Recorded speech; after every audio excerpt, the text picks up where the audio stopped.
নমস্কার বন্ধুরা, প্রভাতী রন্ধনশালায় আপনাদের স্বাগত। প্রভাতী আজকে নতুন একটা রেসিপি নিয়ে এসছে, আজকে পিঠা। আমাদের অঞ্চলে এটাকে আজকে পিঠা বলে, অনেক জায়গায় এটাকে চিতল পিঠাও বলে।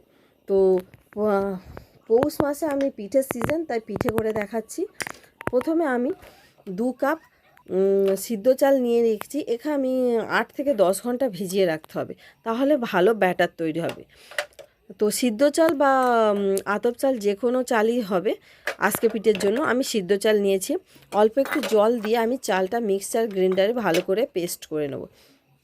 পেস্ট হয়ে গেলে আমি একটা বাটির মধ্যে ঢেলে নেব, স্বাদ মতো নুন দেব, আর একটা হ্যান্ড উইক্স দিয়ে অল্প একটু জল দিয়ে পাতলা করব। ব্যাটারটা এমন করতে হবে, ঘন হলে পিঠে কাঁচা হবে। ব্যাটারটা এমনই করতে হবে যে সরু চাগলি পিঠার মতো পাতলা নয়, আবার ঘনও নয়। ঠিক কেকের ব্যাটার যেমন পাতলা হয় ঠিক তেমনই হবে। তো ব্যাটার রেডি বন্ধুরা, দেখুন কতটা পাতলা হয়েছে। এরপরে একটা ছোট কড়া নেব। বড় করার দরকার নেই, বড় কড়াতে ভালো হয় না বন্ধুরা, ছোট কড়াতেই ভালো হয়।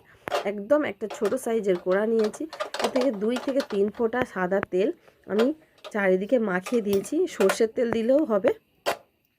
এরপরে আমি কড়াটা গরম করতে দেবো। আর একটা ঢাকা, আমি মাটির ঢাকা নিয়েছি, এটা জলের মধ্যে রাখবো। জলটা মাটির মধ্যে টেনে নিলে সেই ঢাকাটা এই পিঠের ওপরে চাপিয়ে দিলে ভাপে সিদ্ধ হয়ে যাবে। এরপরে 1 হাতা ব্যাটার নিয়ে আমি গরম কড়াই দিয়ে ওপর থেকে নারকেল ছড়িয়ে দিয়ে ঢাকাটা চাপিয়ে দেব। বন্ধুরা, আপনারা স্টিলের বা অ্যালুমিনিয়ামেরও ঢাকা ব্যবহার করতে পারেন। আমার কাছে মাটির ছিল, তাই মাটির দিয়েছি। মাটিরটা দিলে ঢাকাটা, পিঠেটা ভালো হয়। তো আমি 1 মিনিট পরে ঢাকাটা তুলে নিয়েছি। দেখুন একদম রেডি, পারফেক্ট আজকে পিঠে। এইভাবে আমি পরপর আরও বাকিগুলো সব করে নেব। আবার 1 হাতা ব্যাটার দিচ্ছি, আবার ঢাকাটা চাপিয়ে দেব। অল্প একটু নারকেল কুড়ো দিয়ে আবার ঢাকাটা চাপিয়ে দেব, 1 মিনিট রেখে দেবো। 1 মিনিট পরে আবার রেডি বন্ধুরা দ্বিতীয় আজকে পিঠে। ততক্ষণে ঢাকার যে জলটা সেটাও শুকিয়ে যায়, এতে পিঠেটা ভালো হয়।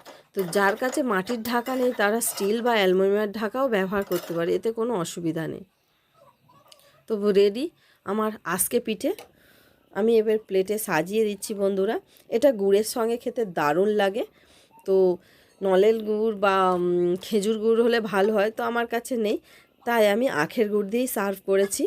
তো কার কার এই পিঠের রেসিপিটা পছন্দ হয়েছে আমাকে কমেন্ট করবেন। ভালো লাগলে আমার চ্যানেলটাকে অবশ্যই সাবস্ক্রাইব করবেন, আর পাশের বেল নোটিফিকেশানটা অন করে দেবেন, যাতে পরবর্তী ভিডিও অনায়াসেই আপনাদের কাছে চলে যেতে পারে।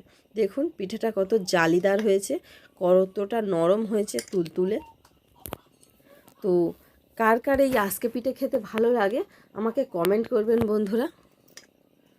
আর আপনাদের নতুন কোনো রেসিপি জানার ইচ্ছা থাকলে আপনারা কমেন্ট করে লিখে পাঠাতে পারেন, আমি চেষ্টা করব সেগুলো করে দেখানো।